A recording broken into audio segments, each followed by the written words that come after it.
excited? Traveling. Going to South Korea now, guys. Going down to South Korea for the host. Yes, the host. And Not to be confused with the shitty movie based on the shitty book by Stephanie Myers.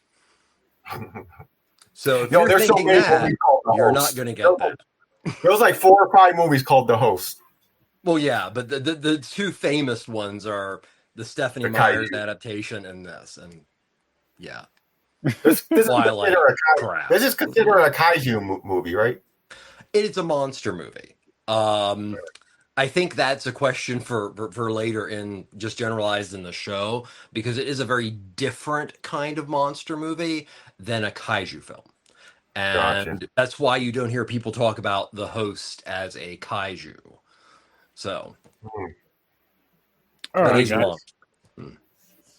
So before we dive into this movie and get into our feelings about this movie, let's get our early ratings out. Just, in case we change them during the conversation or at the end of the conversation. But right now I'm starting out with a 5.5. I'll give you my reason after. But James, what about you, good sir? I'm giving it a 7.5. Nice. And Trevor? I got a lot of history with this one. 9.5. Okay. Yeah. So for me, my biggest gripe with this movie was the way that the creature looked in this. I hated it. Well, I loved that. It worked somehow. It reminded me of the Simpsons mutated fish. You're right on to it, buddy. Yeah. The storyboards, director things. Please continue, Sturdy. But you know what it was for me is the visual of that. I felt like the story was too good for that visual for me, and it kind of for me it threw me off some. It threw me off quite a bit actually. I hated that shit. Like I was just like, oh my gosh, I was expecting so much more. I don't know why, but I was expecting so much more with that look. I was expecting such a cooler look, such a creepier look. And it just seems so CGI-ish and just kind of too simple for me. I was disappointed in it. I was real disappointed. All right, I'm going to say something really quick about the CGI. This movie is how sci-fi should be doing their CGI. Mm-hmm. I agree with that. Sci-Fi Channel CGI is trash, and that's why I hate watching those type of movies. I hate Sharknado. I hate Three-Headed Shark, fucking Megatron, Megadon, whatever the fuck it's called. Megadon, this guy right here. All those sci-fi movies, man, they're just so like, it looked like, oh my god. Well, I don't even consider them sci-fi movies. I consider them like to-be fodder. Yeah, I don't know where to get sci-fi. There's, trust me, the two films that I know that exist that are horror movies about Popeye, I really doubt they're going to enrich me as a person watching them, but they're going to make crazy money. See that? Now you saying that, Trevor, makes me want to do all of us a Tubi wheel. It makes me want to do a Tubi wheel. Or Tubi's got a lot of great stuff, but also it's it's kind of the dumping ground of distributors like Gravitas and stuff like that. So, yeah. So movies, sometimes you get lucky, they're great, but most of the time it's 3 people with an iPhone and a hope to make a rom-com with a shark in it. Sure. You get something like that. You do get something like that. But no, I really enjoyed this though, man. Grandizer for me, I just didn't like the look of the monster. I won't say it looked cheap. It didn't bother me. It looked too silly for this movie for me. But how it was killing people was silly. Like it was tripping over its own feet, rolling and shit, and it's causing destruction at the same time. Yeah, so let me see if I can try to change how you look at it as the film is. Now, Sturdy, remind me later, this is actually based on a true story. Remind me later on that. Ooh. But, okay, so this is a very awkward looking monster. Is it kind of like a tadpole? Is it kind of like a lizard? Is it kind of like an amphibian? What the hell is it? Well, when Bong did storyboarding, his research was on some of the mutations that had happened in the Han River, but also he studied mutations based on like fish and reptiles and aquatic creatures that had been seen around the world, usually in areas where there was radiation or some kind of toxic waste. So it basically, okay, also, uh, one of the things that Bong wanted to do with the creature was make sure that it would represent fishes and amphibians that were actually South Korean in its like mashup. So it actually represents, fish and amphibians that are like in the Han River if they were to mutate the fuck out. I was going to say that. It looks like there was a frog mixed with a catfish. Yeah. Yeah. And as far as the true story goes, I'll just make it really quick. It's called the McFarland case. And so this film was made in 2006. About 10 years before that, probably maybe not that far, there was a military doctor named Dr. McFarland. And as the first part of the film is pretty accurate, this particular doctor was obsessed with dust. So what he would do is he would get rid of toxic chemicals that should in no way be put into a water system because he just didn't give a fuck. And this actually caused issues with the Han River and whether it was actually too toxic for the fish, but much less for it to be something that part of the waterways come out of. So, yeah, that first part of the movie where you see the autopsy room and he's just like, ew, just get rid of all these. That happened. And that is the catalyst for what eventually is that creature. Now, of course, that's where the true story ends, but it's a pretty cool. There are a lot of references in this film that I've seen a lot of interviews with Bong, the director, and he says that he's never been a political filmmaker, and he didn't know that a lot of the political references in this film kind of came after doing it, and he was like, "Oh, it's like the." As soon as the creature emerges and it kills people and there seems to be a virus, they start cleaning the areas, but also dispersing people and hoping to kill the monster with this thing called Agent Yellow. Of course, representation for Agent Orange. But so I don't know if that helps at all, Sturdy, as far as like how you view the monster. No, Okay, that's fine. I it's just, just because it's like it's the visual of it. It's the visual of it more so than anything. I well, wish I would back in just look. 2006, I was pretty freaking impressed. That is true too. So I guess I can say that because this is also a first time watch for me. I guess like for me, I could say is that it didn't hold up. Like if I would have seen it back then, maybe I would have liked it more back then and then carried that nostalgia from that. But from seeing it from there, from this on, it bothered me, and I'm just like I just Dude, I couldn't really lock in with it. We watched some movies with CGI that fucking I wanted to rip my TV off the wall. I know love that. the fact that the Not that creature bad. is so mutated and Yeah. so really unfamiliar with potentially its body, if that was the catalyst. It's clumsy as fuck.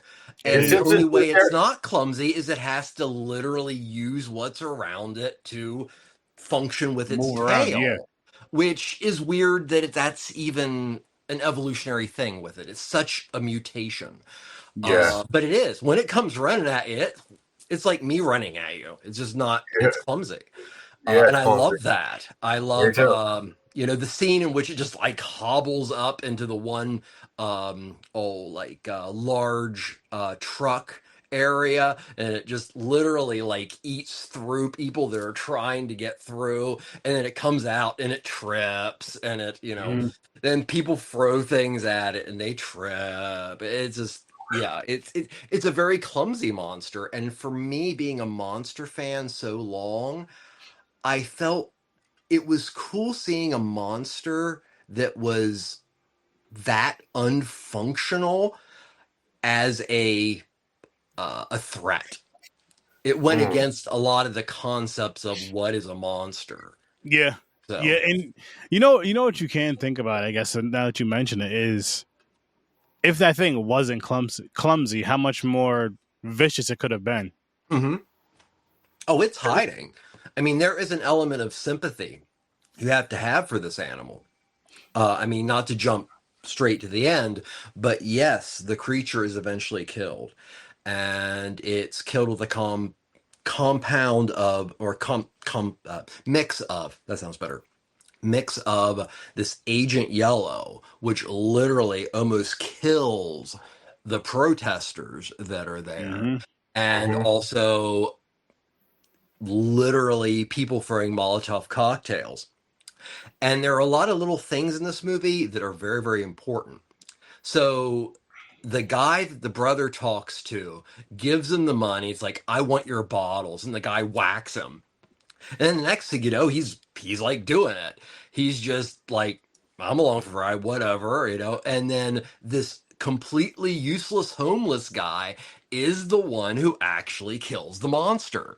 Because Mm-hmm. if he didn't just decide he was going to one up and just go with gasoline, it wouldn't have died that quickly, or wouldn't have Mm-hmm. been possible for them to impale the animal. Mm-hmm. But you do it. There is an element at the end that it's not a clean kill on that animal, and Mm-hmm. also the fact that it is a smaller monster and everything. You feel so much for the family, but in the background, you have a creature that's literally suffering, wanting to die. So, this is a film that is much more about feelings and about family and about those things versus a monster. I know one thing that I kept coming upon in interviews and things like that was it's not it's not a common thing to be introduced to your monster literally 7 minutes into the film. But by doing so, you've demysticized everything that you can now focus on the actual Mm. plot and characters. And that's another thing I like about this movie. But yeah, I will agree with you, Sturdy. It is not an attractive or alluring design, but I think it is functional within this film. So, Let me get back to this one. Let me get to this question, then I'll go back to the other one. I think just silly for this type of movie, Grandize. I feel like if it was more of a horror comedy, that creature would fit better for me. This is for me dark alone, comedy. my own opinion. But this had more of a serious tone to it. There was some funny parts in it. Don't get me wrong. There were some parts that I just found funny, I should say. But this wasn't a horror comedy. But I just felt like with the tone of this film, the creature could have looked better. That's all. And I bumped it up to. I'm bumping it up to a 6 because it was a good. Like it was a good movie overall. I had a good time with the movie overall. But that visual bothered me a lot. That of that creature. And then here's a good question. Nope, sorry, not that. This one right here. You may be able to answer this one, Trevor. Okay. Didn't this movie have a sort of 1970s monster movie type of influence, or early Well, 50s or 60s? if you want to make a direct influence, 20 Million Years to Earth by Ray Harryhausen. I mean, I don't know if you can see this close up, but if you haven't seen this film, the monster is very similar. It is, it's biped and everything, but as far as the look, I would say that the special effects team and the director Bong definitely had seen the work of Harryhausen, and that definitely influenced him. Now, with that, I want to make sure everybody understands that this film was directed by oh, Bong Joon-ho. And it's a very important name because he directed the first Korean film to ever get the Academy Award for Best Picture, Parasite, and Oh, recently released, I think it's Mickey 15 or Mickey 14. Mickey Uh, 17 or something like Mickey 17, also director of Snowpiercer, and so many amazing films, and worked hand in hand to an extent as far as parallel with Park Chan-wook, who of course did Old Boy and the Vengeance trilogy and Thirst, which the actor who plays like the main loser son, his name is Song Kang-ho. And he, if you notice him, the guy with the black and blondish hair that's like a narcoleptic and everything, Mhm. and is the total anti-hero. He should, if you've watched a fair amount of Korean cinema, look super familiar. And this was one of the I seen him ones before. that like pushed him to stardom, but also he was in I think every part of the Vengeance trilogy except for Old Boy. So Mm. he's a phenomenal actor. And without his amazing acting and just in general, I think this film would be very lacking. But I know that Bong, much like Martin Scorsese, he has a group. There's a group of people that he tends to hire. I loved the music in this film. It was almost like, if the composers of the original Godzilla films decide to make it a little bit more upbeat and carnival-esque. And that gentleman, Bong Woo Lee, works almost exclusively with this director. So it's a tight knit family of filmmaking, and I remember bringing this film to Carlisle, Pennsylvania, and the university sponsored it here in Shippensburg, and we brought it in based on a morning show I was producing, and it was a huge gateway for me to learn about Korean cinema. So I can see where, like, Sturdy, there are things that just don't seem great, don't seem whatever. But Yeah. for me, this was a gateway to I Saw the Devil, um, Oh, Spider Forest, the that Vengeance trilogy, can we which hang if, on? yeah. I saw the devil. What's good, Mick? Scene Snobs, how's it going? Hey, Chad, how's it going? How's it going? But I saw the devil. Oh my god, that is my favorite revenge movie of all time. speaking of revenge films, so have you seen Sympathy for Mr. Vengeance, Old Boy, No. and Sympathy for Mrs. Vengeance? So Ain't Old that's old boy. the boy. director, that's Chark Pan Wook. But those three films it's like the greatest revenge trilogy ever. Mm. I didn't see the Highly other two. recommend it. And I say that because we're talking about Korean horror. So yeah. Ooh. Are those two horror movies, or are they Well, non-horror, more of like a it depends thriller? how you define horror. Like Korean films that tend to be more like extreme drama or thrillers, like I Saw the Devil, is that a horror movie or a serial killer movie? Or is it both at the same time? And are they really that different? No, I Saw Mm. the Devil is one of the most effective horror films I think made in the past 25 years. Mm-hmm. But it's still a crime drama. And you're more likely to have that in South Korean films. And definitely there's more, I hate to use just the term drama, but there's much more feeling. There's a lot of stuff that South Korea is dealing with based on North Korea, but also the treatment by Japan. And so being South Korean is a very problematic thing because you're literally living beside somebody who could blow you up in a second all the Mm. time. So Korean cinema, I think, ups Japanese, like J horror, in the personal, emotional horror you exist with as a Korean, simply a South Korean. Mm.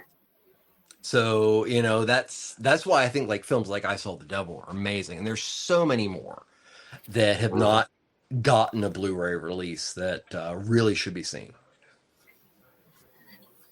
Mm. I agree. Oh, another thing I liked about this movie.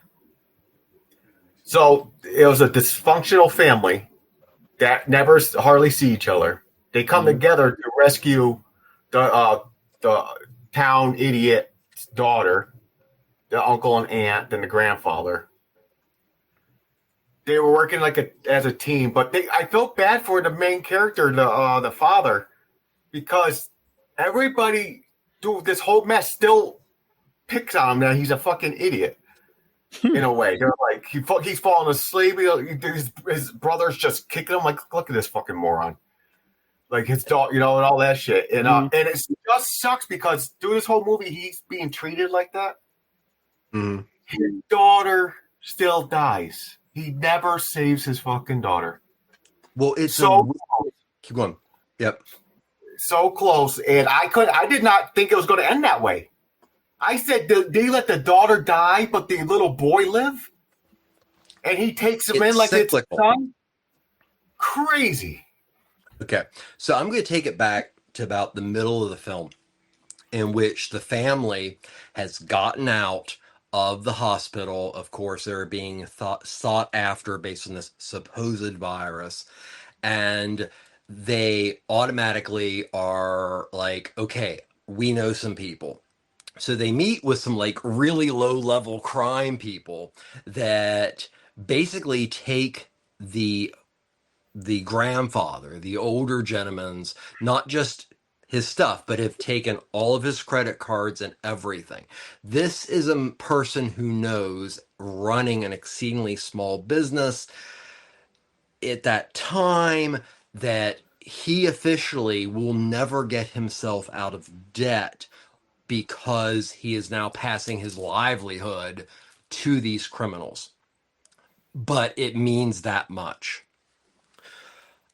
So even before they get into the tunnel system, which is an interesting discussion in itself, the grandfather has pretty much made up his mind that he has provided all he can provide, and his livelihood and his existence is now gone because he had to get rid of it.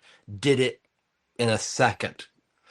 Mm-hmm. So you even see him wave because he acknowledges that his place was to do this, and his death leads to his son actually, even after a partial lobotomy, actually getting his shit together. Yeah. And then the child that they are trying to find ends up protecting a smaller child and ends up dying to protect somebody that she cares about because they are more vulnerable than her. And then it all goes around that he is now raising the child, but he is literally taken over where his father left off. So it is a cyclical thing, and you hit the nail on the head. And yet again, that's why it's really hard to say this is a monster movie, because there's so much more going on. The monster is just happens to be the catalyst for, because you've got people going after the monster, you got people going after the family, you got the family going after the little girl and the monster. Yeah. And at the core, it's dysfunctional family that ends up functioning correctly to make sure it exists. And that was part of this movie that really spoke to me, minus the monster. No, that's that's a really cool way. That's a really cool way of looking at it and putting it, and it's making me think on it a little bit more. I may have to bump my rating up, maybe another half a point. It's at a 6 now. I bumped up from 5.5 to a 6. I may have to bump it up to 6.5. We'll see. We'll see though. We still got time.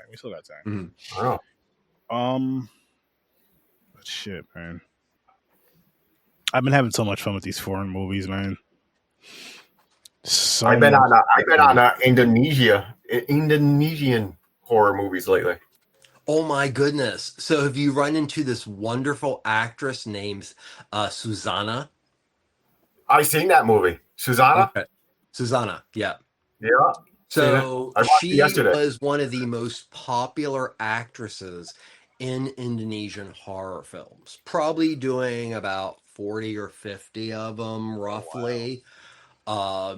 But yeah, Indonesian horror, the new stuff is very, very good. and very, very influenced. You think the new stuff is crazy? When you go back to like the 80s and the 70s, Mystics of Bali and all that stuff, it's up there with like Makahal for India. This stuff has such a flavor that only a group of total lunatics could do. That's just wonderful. I'm liking them. Oh, they're great. Netflix has a lot of them because I Let me fell know if into you it need on recommendations because I do have. Oh, yes, please.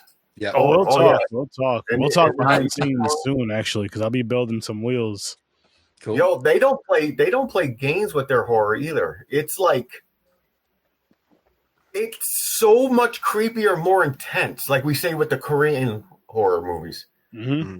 It's like I'm just so drawn into them just because of how they don't. There's no Hollywood eyes in it. They're like, no, we're going to creep you out. We're going to rip someone's head apart. You're going to see it. And right in your face type shit. And I love it. Well, that's great, but also, unlike a lot of Hollywood films, although I'm really behind, so I don't want to say it, but everything I've read right now, we're kind of going through a renaissance of horror, which is so amazing, and I really need to get on that train at some point. But this is it's there's something about horror is great, but horror within a great script, an awesome narrative, and a horror film that doesn't literally just hang on to the fact that it's horror, that leads to a really good horror film. And you see that in a lot of international horror, but a lot of international filmmaking is very grandfathered, and people work their way up from the bottom, most famously Michele Soavi of Italy. So you have genre filmmakers that make really tight, awesome movies because they know what the real importance is, and that's a gripping story. Mm-hmm. Because if you don't have that, well, just show me like the 6 minutes of gore and let's get it over with. Exactly. I also watched one from Taiwan today. Okay, Called which one? It's called Hospital. I can't pronounce the Taiwanese way. Yeah, I can't do that. So it's called Hospital. I really enjoyed it. Okay. It was Hospital. So I was like, damn. I was like, this got me. Mm-hmm. So I recommend someone to watch that one, see how they take it. Or maybe I'm just on a fucking high right now with this Asian foreign horror that I just think everything's good. It's really fun. Once you go into Indonesia and then Brazil, and you just every place has it brings such a distinct flair and taste to the genre. And I not to lessen J-horror, because J-horror in itself, most of the key films were so inventive narrative wise, but the Korean films just seem to go that little deeper. And I really think it comes from the fact that you're looking at a group of people who are politically oppressed, and now they're not politically oppressed, but literally within a drive, you could have somebody drop a bomb on your country and they disappear. There's always been bad blood between Korea and Japan, a lot of discrimination.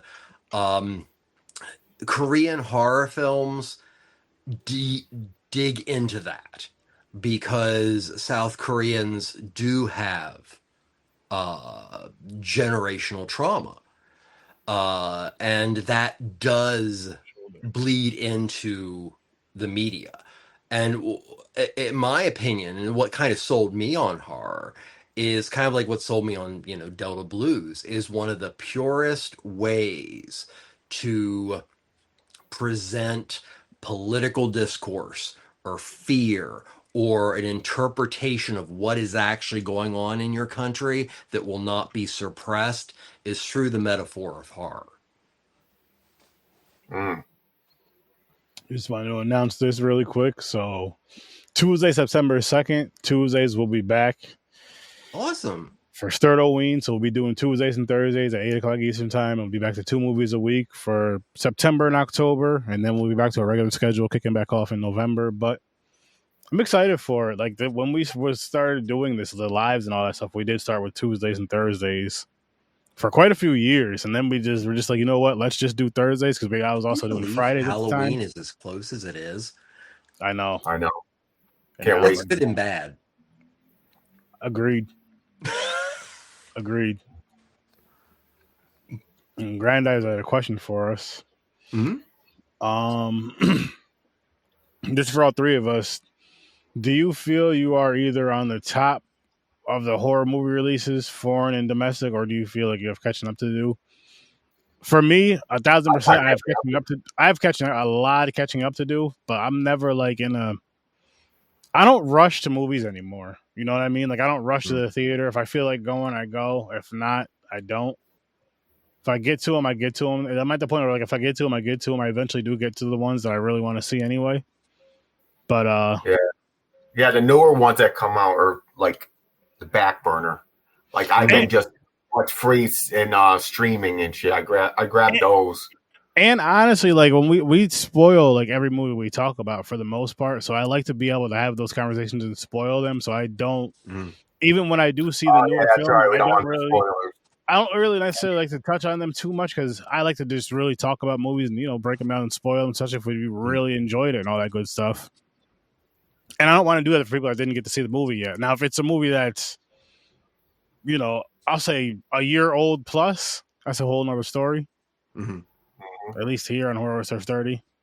But you had a year to watch that. It's your fault. Yeah, and also, I mean, you could say the same thing for me because there's plenty of movies that I haven't seen that have been out for fucking 30, 40, 50, 60 years that you see us reviewing on this show. Like Tire. I finally got you to watch Tire. Rubber. Oh, the Rubber. That's a freaking awesome film. It's so fun. It was crazy.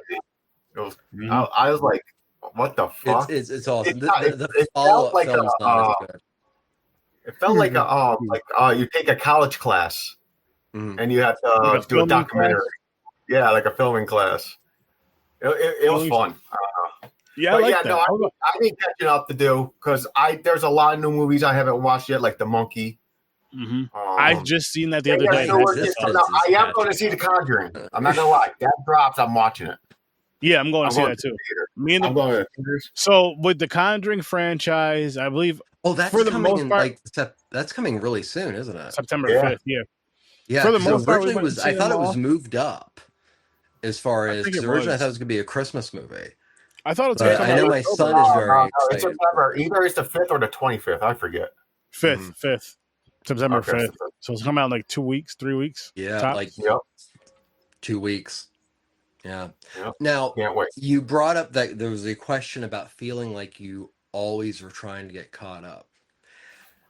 So I have so many things that I'm into. I always feel like I'm trying to get caught up, but I do feel bad that I'm not staying up on contemporary horror as much as I should, and I'm trying to fix that. But the problem is with music, whether it's film, whether it's literature or whatever, there are so many rabbit holes and amazing things that happened in the past that you're not just catching up with the contemporary, but sometimes it's more important to keep digging into the past because it's things that just totally are like brand new to you and everything.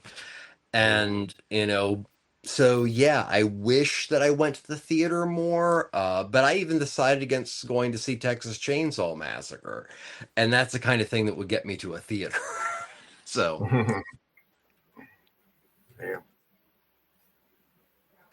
hell yeah, Chad.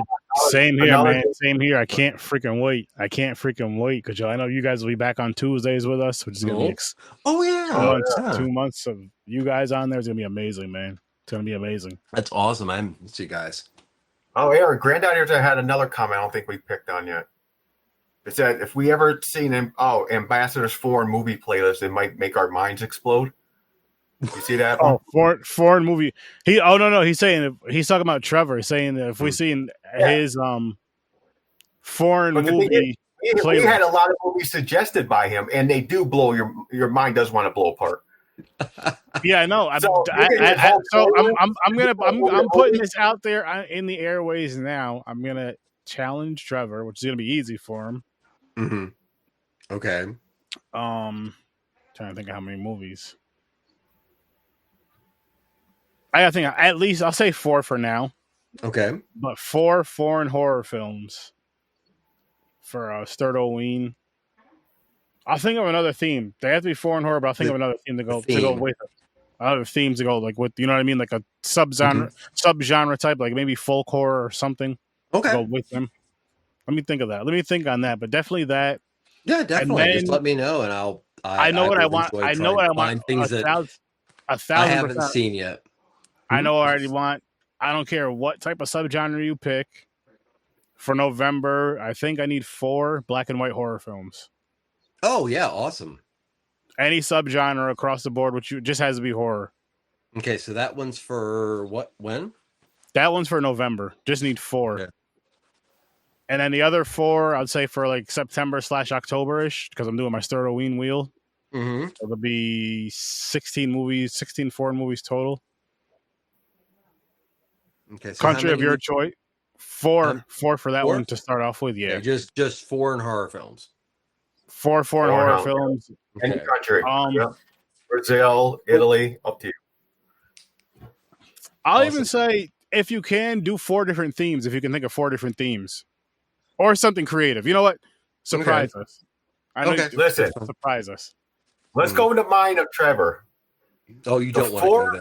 You'll get lost so badly. 4 movies he decides to pick, no matter what they are,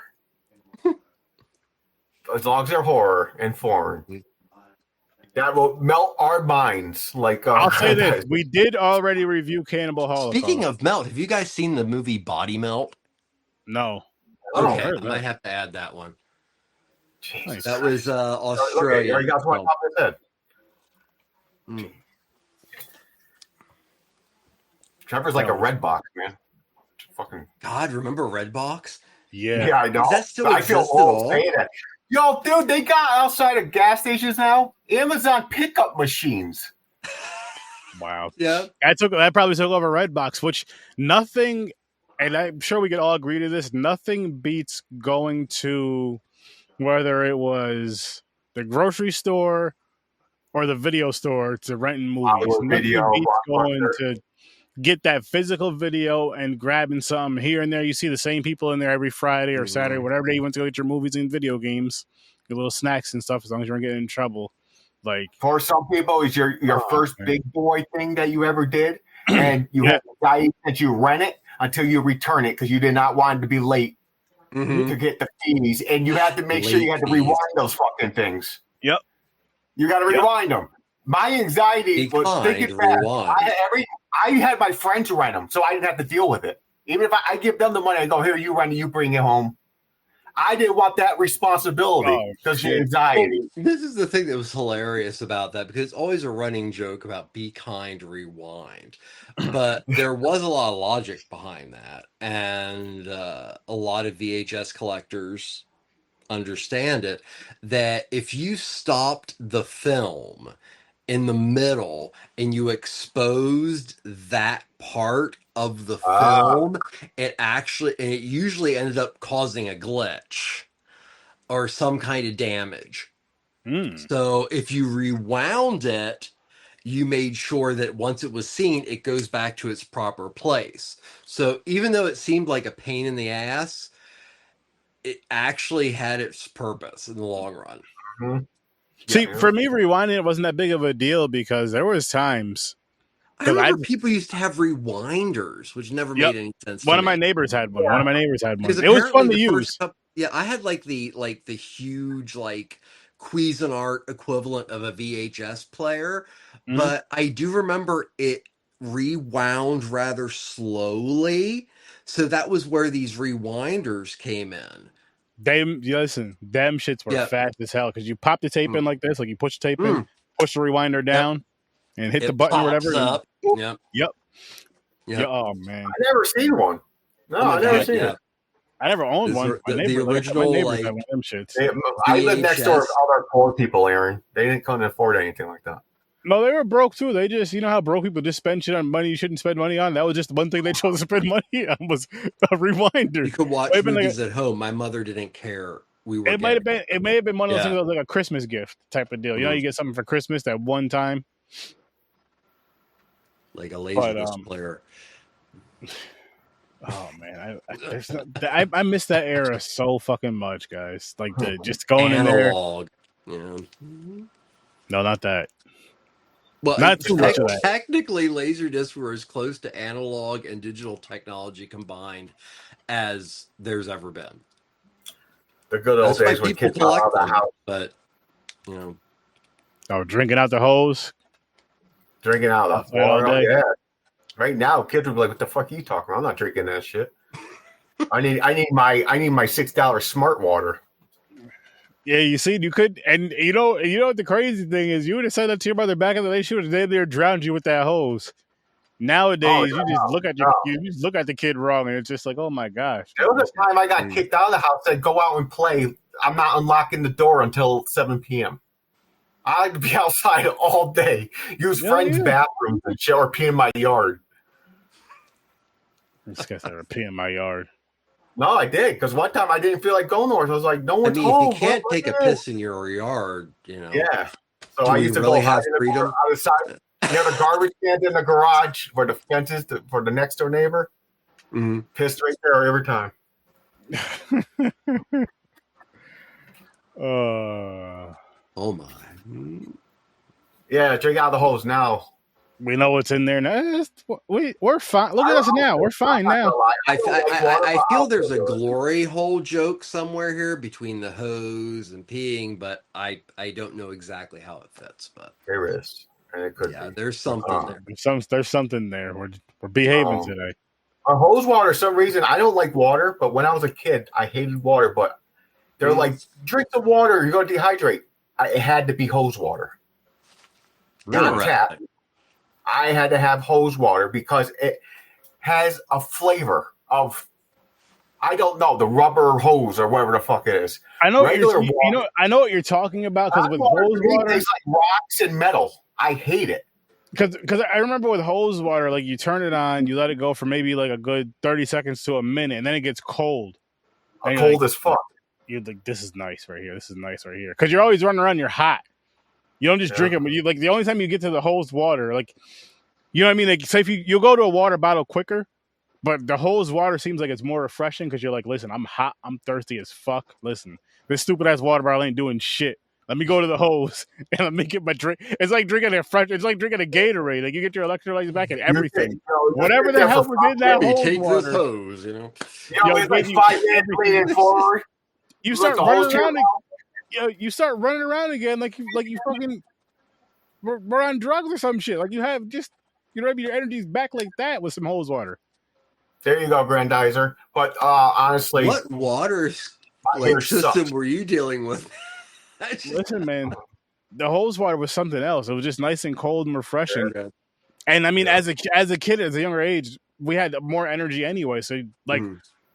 Then once, like, say if you're running around, once you caught your breath, you're pretty much ready to start running around again. Now, once we catch our breath, it's like, yo, my leg still hurts, so I'm done for like the rest of the week.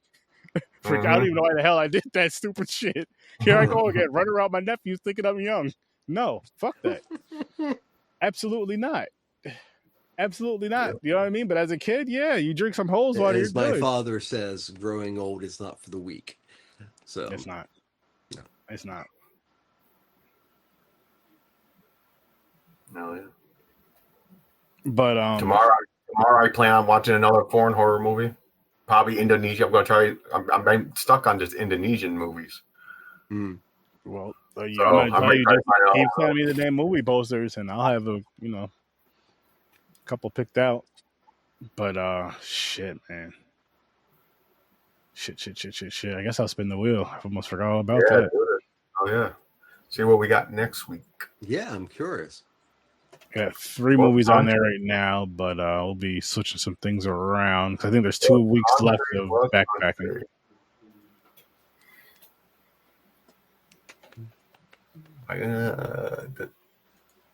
The Devil Take You. I think Yeah, I've these are seen the that. 3. These are the 3 that you gave me recently, James. Oh yeah, I seen them. These are the ones I watched. Them. One of them is gonna end up on the Sturtoween wheel because I think Gotcha. there's like 2 weeks left of this. But Lesbian vampires. What? hospital. There it is. That's the one I watched today. That's Taiwan, I believe. Oh, awesome. Yep, I watched that around like for this afternoon. Nice. Awesome. Because I looked at it, I was like, you know what? Why not? Clicked it. It's like, okay. I got to start doing that again. I miss doing that. I would just go through and just watch a movie just to watch it. And like, oh, okay, cool. Well, I've been doing the suggested because Netflix has a whole. They just released a lot of foreign horror, a lot of Asian horror, and that's how I found it. I watched one movie from Indonesia. Then it said suggest just like this, and they have a list of like 15 other movies that from Indonesia. I was like, fuck yeah! So I'm just clicking on them. You're going to find more and more Korean films because, of course, Squid Games became this immense, cultural phenomenon that it is. But also, Korean soap operas are extremely opera, popular. also So you're shows.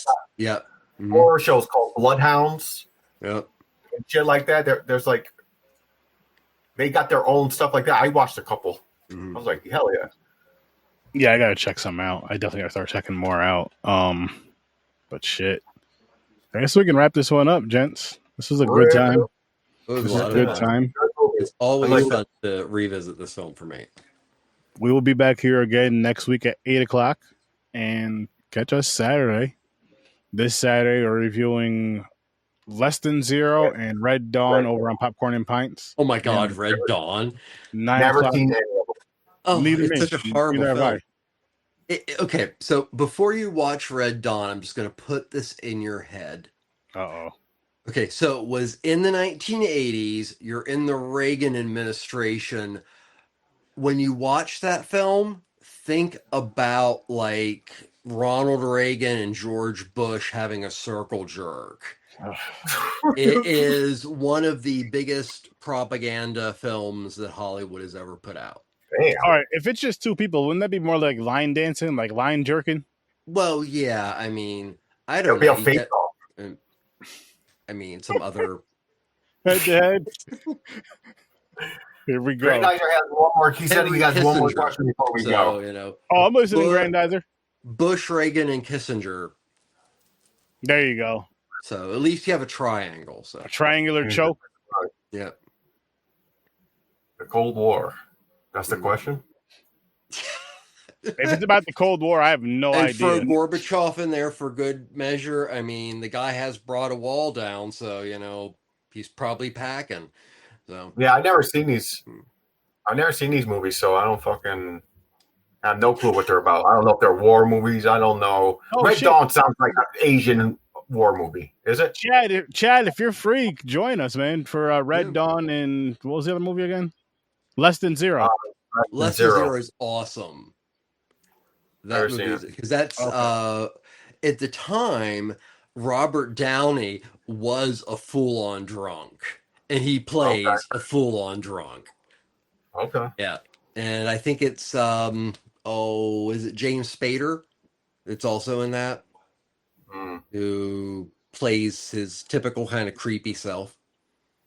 But no, that's a high point of kind of the Brat Pack movies. All right, so Granddad, he's asking us, in honor of the 55th anniversary, the death of actress, I'm going to butcher this name. Soledad Miranda of Jess Frankodom, yes. Oh, such a beautiful, beautiful human being. Oh, so Trevor knows exactly who you're Soledad talking about. Miranda, Oh, yes. do her movies in the Yeah. future, huh? And he gave us a list of movies. Lesbian Vampires. Well, Check yes. that out, Aaron. Vampiros Lesbos by Jess Yeah, Franco. He I was like that better. Franco. So it was her, and why can't I think of it? She played most of the Black Emmanuel films. She was connected to Franco for a while, but Soledad Miranda was Jesus Franco's muse. And she is amazing. She is gorgeous, and she did some really sleazy things because she cared about Franco as much as she did. Okay. Yep. I have to Good check question, some of them. Brenda. That's a Yeah, good question. we could definitely do that in the future. Yeah, I pinned those. Hopefully, I can get to Yep. them tomorrow to save them. But I'll definitely check those out. Sounds good, Chad. Sounds good. Vampiros Lesbos is definitely worth seeing. It's Nice. and then I don't know if she's an exorcism or not, but that was like one of his first major S&M horror movies. I think she was So is this in. like a softcore porn movie? Okay, well, okay. So when you talk about Jesus Franco, you have to understand that Jesus Franco did some extremely good films, arty films, but also veered occasionally into hardcore pornography. And before he died, roughly he had directed 250 to 300 known films. Also would write them, usually do the scores for them. He was one of those people that was like juggling like 5 films a year. Soledad Miranda was not just an actress, but from what I understand, it was like a life companion for him. And some of the best Franco films star Soledad Miranda. Okay. Nice. She's not as cute as Edwidge Fenech, but she's pretty close. And that was Sergio Martino's muse. Yeah, we'll have to check out. We'll check out a couple of those. We'll check out a Jess couple of those. Franco is an acquired taste. I don't recommend very often unless somebody comes up to me and says, "Oh, I love Jean Rollin films." I'm like, "Okay, well, you know Jess Franco," and usually they do. But yeah, there are a lot of Jesus Franco films that I would just say randomly watch for fun. Okay.